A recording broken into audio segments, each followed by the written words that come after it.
Hi friends, ఈరోజు కలకత్తాలోని కాళీ temple ఏ విధంగా అయితే ఉంటుందో అదేవిధంగా మన హైదరాబాద్లో కూడా ఒక కాళీ టెంపుల్ ఉందండి. ఆ టెంపుల్ చూడడానికని మేము ఈరోజు బయలుదేరాము. అయితే ఈ ఆలయం మొత్తం కలకత్తాలో కాళీ టెంపుల్ ఏ విధంగా ఉందో బెంగాలీ వారు అదే విధంగా ఇక్కడ నిర్మించారనమాట. 300 ఎకరాలలో ఈ దేవాలయం నిర్మించడానికి మొత్తం 8 సంవత్సరాలు పట్టింది. 2020లో ఈ దేవాలయాన్ని ప్రజల సందర్శనార్థం నిర్మించడం జరిగిందనమాట. అంటే కోల్కతాలో దక్షిణేశ్వర్ కాళీమాత ఆలయంలో మాదిరిగా ఈ ఆలయాన్ని నిర్మించారు. ఆధునిక మరియు అత్యద్భుతమైనటువంటి వాస్తుశిల్ప నైపుణ్యంతో దీన్ని నిర్మించారట. ఈ ఆలయంలో ఎక్కువ మనకి కనిపించేటటువంటి దేవతా విగ్రహాలు, దేవతామూర్తులు శివుడు, పరమేశ్వరుడు, వెంకటేశ్వర స్వామి, రాధాకృష్ణులు ఉపాలయాలు ఉన్నాయి. కాళీమాతది మెయిన్ గుడి అన్నమాట. వినాయక చవితి రోజు మరియు దుర్గా నవరాత్రుల్లో కాళీ పూజ చాలా బాగా చేస్తారనమాట. ఇంకా అంటే వినాయక చవితి బాగా సంబరాలు చేస్తారట. అక్కడ దుర్గా నవరాత్రులు కూడా చాలా చక్కగా నిర్వహిస్తారట. జన్మాష్టమి మొదలైనటువంటి పండుగలు కూడా చాలా ఘనంగా ఇక్కడ నిర్వహిస్తారు అని చెప్తున్నారు. ఎక్కువగా ఇక్కడ ఈ చుట్టూ ప్రాంతాల్లో ఏవి మనకేమీ దొరకదు. ఒక 4-5 స్టోర్స్ మాత్రం ఉన్నాయండి పక్కన. అది కూడా బెంగాలీ వాళ్ళు మాత్రమే ఉన్నారనమాట. ఎక్కువగా బెంగాలీ వాళ్ళే ఇక్కడ దర్శనార్థం కూడా వస్తున్నారనమాట.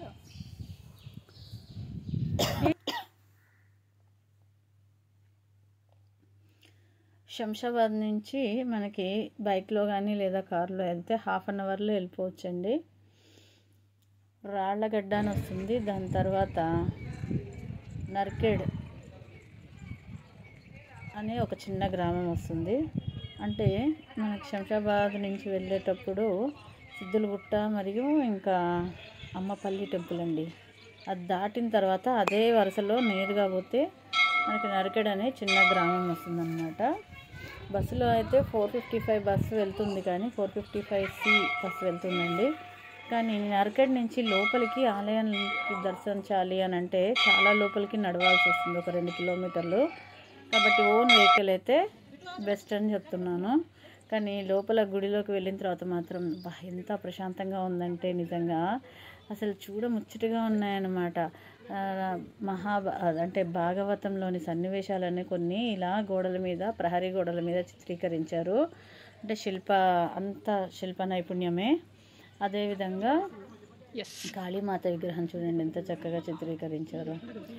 ఇలా భాగవతం గురించి ఇక్కడ మనకి ఈ బొమ్మలను చూస్తే మనకు అర్థమైపోతుంది అన్నమాట.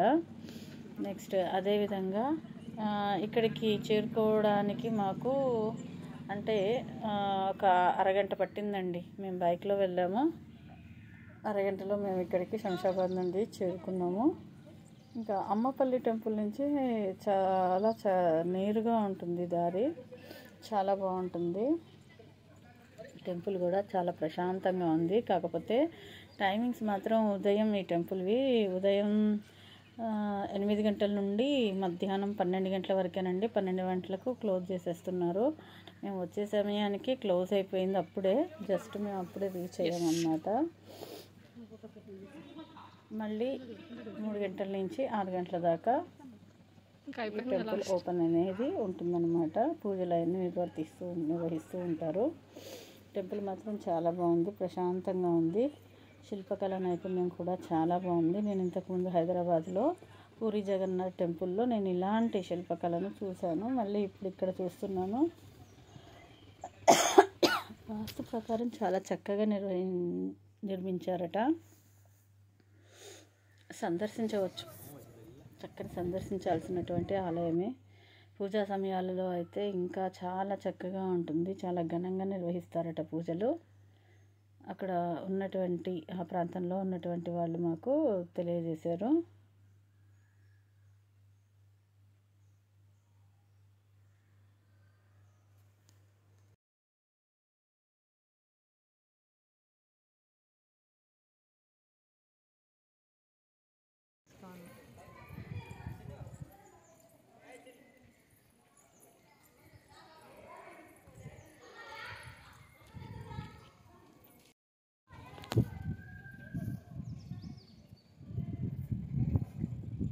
సూపర్ వస్తుంది.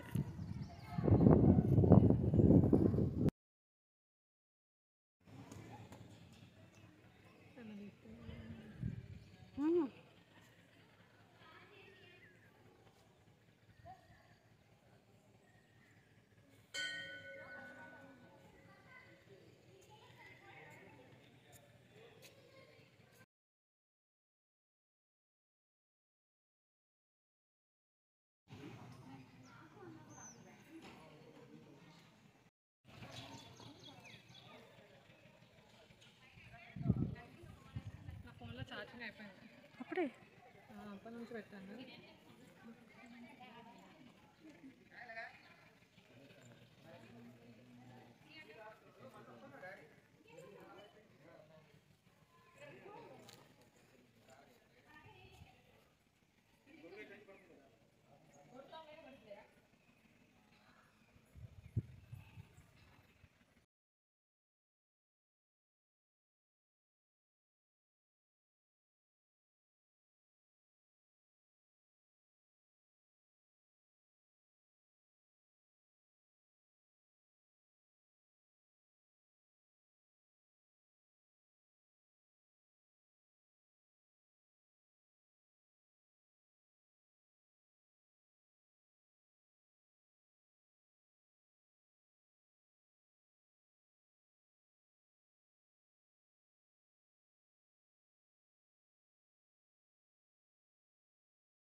డోర్ కూడా ఎత్తి లేదు, ఇట్లా లైక్ అట్లా ఉంది కానీ మళ్ళీ ఏమైనా అంటారేమో అని.